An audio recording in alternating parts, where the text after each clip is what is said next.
మాజీ మంత్రి కొడాలి నాని రాజకీయాలకి గుడ్ బై చెప్పబోతున్నారా? గుడివాడ అసెంబ్లీ నియోజకవర్గం నుంచి వైఎస్ఆర్ కాంగ్రెస్ పార్టీ తరపున ఉప్పాల హారికను అభ్యర్థిగా ప్రకటించేందుకు జగన్మోహన్ రెడ్డి వ్యూహరచన చేస్తున్నారా అంటే అవుననే సమాధానం ఇస్తున్నారు కొంతమంది రాజకీయ విశ్లేషకులు. ఈ నేపథ్యంలోనే ఇదే అంశం మీద మనం పూర్తి స్థాయిలో విశ్లేషణ చేసుకుందాం. ప్రస్తుతం మనతో పాటున్నారు ప్రముఖ రాజకీయ విశ్లేషకులు, ప్రముఖ సీనియర్ జర్నలిస్ట్ డివిఎస్ గారు. వారితో మాట్లాడదాం. సార్ నమస్తే. సార్ నమస్తే.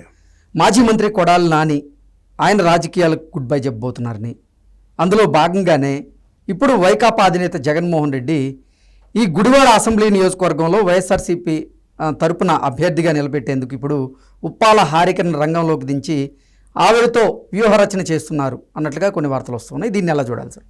అంటే నిన్న ఉప్పాల హారిక, ఉప్పాల రాము వాళ్ళిద్దరూ అక్కడికి వెళ్ళడం, గుడివాడలో ఆ ఘర్షణ వాతావరణం, లేని ఉద్రిక్తతలు సృష్టించటం, వీళ్ళే పోలీసుల మీద దాడి చేయటం, వీళ్ళే తెలుగుదేశం కార్యకర్తలను బూతులు తిట్టడం మనం చూసాం వీడియోల్లో. ఏది ఆ ఉప్పాల రాము మామూలు భాష కాదు కదా, బూతులే బూతులు. ఆమె కూడా బూతులు మాట్లాడిన పరిస్థితుల్లో వాళ్ళని పంపించారు.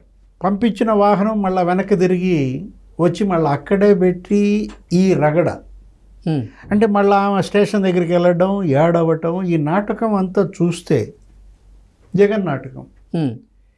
అంటే ఈమెంటి అక్కడ జడ్పీటీసీ, ఇప్పుడు జడ్పీ చైర్మన్గా గుడ్లవల్లేరు నుంచి ఈమె జడ్పీటీసీ.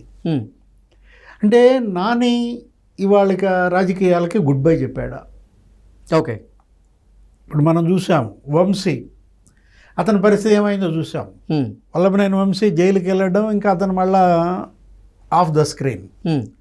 అంటే వీళ్ళిద్దరూ ఇక రాజకీయాలకి మనకి స్వస్తి చెప్పినట్టుగా కనపడుతోంది. అటు వంశీ గన్నవరంలో, ఇటు నాని గుడివాడలో. కాడి కింద పడేసిన పరిస్థితుల్లో జగన్మోహన్ రెడ్డి ఇవాళ ఏంటి, ఒక షాక్ మీద షాక. అందుకే పేరుని నానిని వాడుతున్నాడా? ఇప్పుడు పేరుని నానిలోకి కొడాలి నాని పూనాడు అన్నారు. ఆయన గతంలో భిన్నంగా ఏ విధంగా బూతులు మాట్లాడుతున్నాడు, రప్పరప్ప భాష. ఇదంతా కూడా పేరుని నాని ద్వారా జగన్ ఆడిస్తున్నటువంటి ఒక స్కెచ్గా కనపడుతుంది, ఒక నాటకంగా కనపడుతుంది.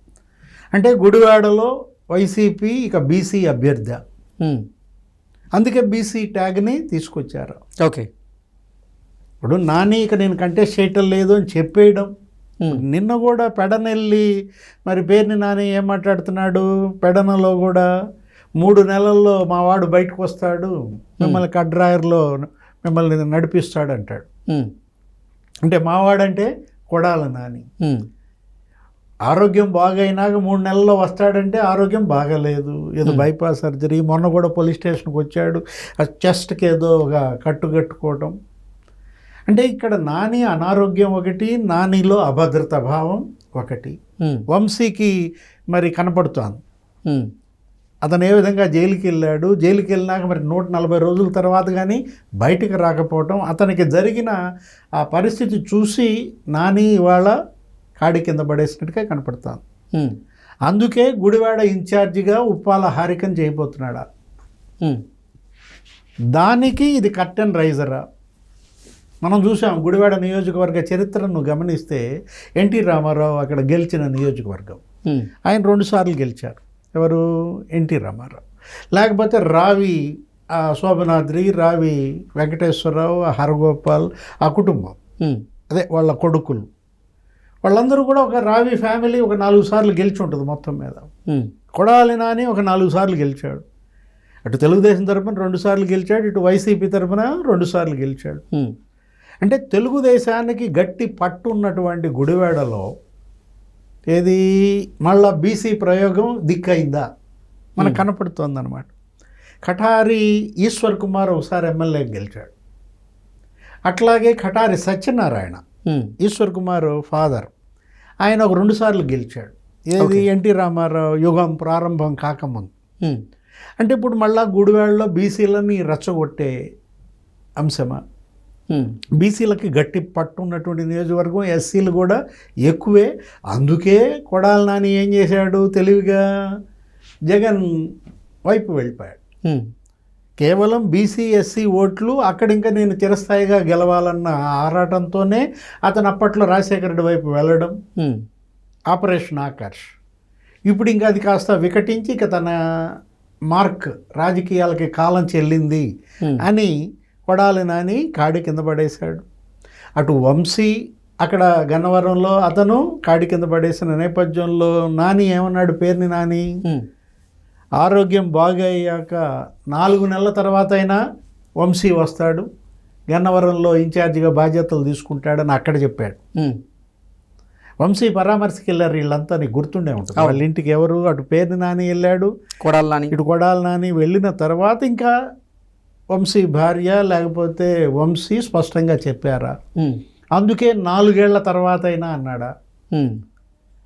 4 ఏళ్ల తర్వాత అయినా వంశీ వస్తాడు, ఇన్ఛార్జి గన్నవరం అవుతాడంటే ఈ 4 ఏళ్లలో రాడు. అట్లాగే ఇప్పుడు ఇది ఏది, ఇతను 4 నెలల తర్వాత అయినా మా వాడు వస్తాడు అంటే ఎక్కడున్నాడు మీ వాడు? దొంగచాటుగా వచ్చి పోలీస్ స్టేషన్లో సంతకాలు పెట్టి వెళ్ళడమే కాదు, అసలు మొన్న జరిగినటువంటి పార్టీ సమావేశానికి అతను గైరు హాజరయ్యాడు. అంటే వీళ్ళంతా కూడా ఇవాళ కృష్ణా జిల్లాలో వైఎస్ఆర్ కాంగ్రెస్ పార్టీ దిక్కు దివాణం లేకుండా పోయిందా? ఒకవైపు ఏమో కృష్ణా జిల్లాలో అభివృద్ధి కార్యక్రమాలు వేగంగా జరుగుతున్నాయి. మనం చూసాం అటు అమరావతి డెవలప్మెంటు, అటు కూటమి ఏది, అటు జనసేన తెలుగుదేశం మరి బీజేపీ పొత్తున్నంత వరకు ఇంకా కృష్ణా జిల్లాలో ప్రత్యామ్నాయానికి చోటు లేదు, అక్కడ స్పేస్ లేదు అపోజిషన్. ఈ పరిస్థితుల్లో అసలు వెల్లంపల్లి శ్రీనివాస్ ఎక్కడున్నాడు? వెల్లంపల్లి శ్రీనివాస్ మరి అతను మాజీ మంత్రిగా అసలు ఆఫ్ ద స్క్రీన్, అసలు స్క్రీన్ మీదకే రావడం లేదు. అంటే అప్పుడప్పుడు ఎక్కడక్కడ ఏదైనా డిబేట్లలో మల్లాది విష్ణు కొద్దిగా మెరుపు తీగల్లే మెరుస్తున్నాడు.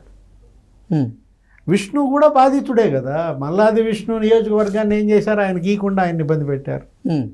అంటే ఇవాళ అన్ని వర్గాలకి దూరమైనటువంటి వైసీపీ కృష్ణా జిల్లాలో కాడి మోసేవాడే కరువు అయ్యారా? దేవినేని అవినాష్ ఎక్కడున్నాడు? ఆయన పైన కేసుల మీద కేసులు. అప్పుడప్పుడు ఏదో ఉన్నానంటూ ఒక ప్రెస్ మీటో ప్రెస్ రిలీజో చేస్తున్నారు. అసలు జోగి రమేష్ మాజీ మంత్రిగా జోగి రమేష్ గతంలో ఒక పెద్ద సినిమా, అబ్బో చెలరేగిపోయినటువంటి రమేష్ అసలు ఇవాళ స్క్రీన్ మీదకి వస్తున్నాడా? లేదు. అంటే కృష్ణా జిల్లా వైఎస్ఆర్ కాంగ్రెస్ పార్టీ ఇవాళ బావురుమంటారు. అందుకే ఈ రప్పరప్ప భాష ఎత్తుకున్నాడా పేరుని నాని? ఓకే, ఏది పట్టపగలే నరుకుతాం, నేనేమి చీకట్లో నరకమని చెప్పలేదంటాడు. లేకపోతే ఇంకా అసలు ఒరే పీకే అంటాడు. ఎక్కడున్నావురా పీకే, సిగ్గు లేదా? ఈ రకంగా అతను మాట్లాడుతున్నాడంటే ఆ ఫ్రస్ట్రేషన్, ఆ ఇరిటేషన్ అదంతా కూడా ఇవాళ జెండా మోసేవాడు లేడు. కేసులు, జైళ్ళు, అరెస్టులు అన్నటువంటి భయం కనపడతారు. Okay sir, thank you so much. నమస్తే.